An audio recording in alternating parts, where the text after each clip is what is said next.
Bonjour, nous nous sommes déjà connectés et nous allons aujourd'hui apprendre à paramétrer Iris. L'UE dont s'en occupe. D'abord, quand on tombe une fois connecté sur cet écran sur lequel nous avons les UE pour lesquels nous sommes responsables,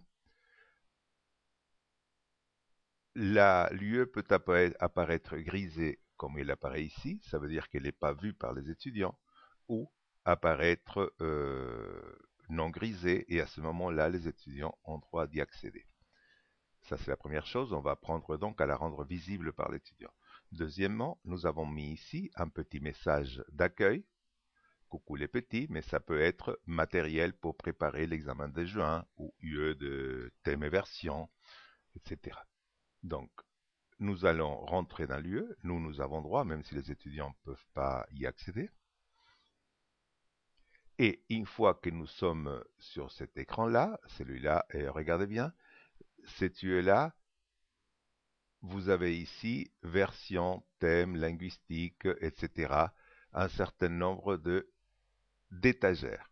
Ça c'est très important parce qu'on va apprendre à multiplier le nombre d'étagères. Il ne s'agit pas de mettre une étagère pour chaque bouquin, mais plutôt par matière ou par enseignant. C'est les deux critères de base. Nous allons cliquer sur paramètres pour paramétrer l'UE.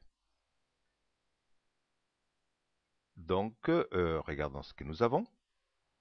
Nous avons catégorie, nom complet, etc. Et ici, vous avez le message d'accueil. Ce message d'accueil, c'est ici que vous écrivez ce que vous voulez. Ensuite, un format, normalement par défaut, c'est thématique, vous le gardez.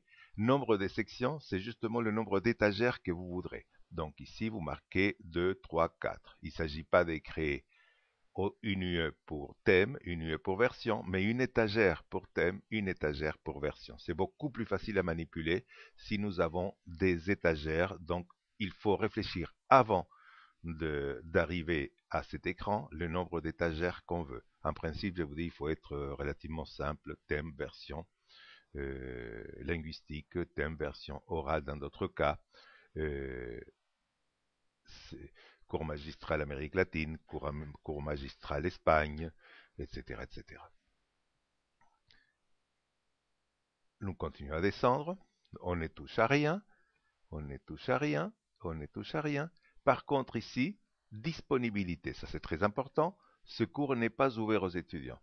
À ce moment-là, il faut cliquer ce cours est ouvert aux étudiants. Pour le reste, on ne touche à rien. On ne permet pas aux invités d'accéder, sinon n'importe qui aurait un mot de passe un peu ad hoc pourrait rentrer. Seulement les étudiants inscrits dans l'UE peuvent rentrer. Et c'est tout. Et on fait enregistrer. Maintenant, si nous allons, voilà, maintenant c'est fait. Votre UE et vous avez le nombre d'étagères. Ici, c'est le cas, c'est 3.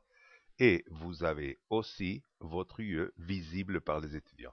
Un certain nombre de ces détails, nous allons le voir dans la dernière vidéo que je vous ai préparée. Merci beaucoup.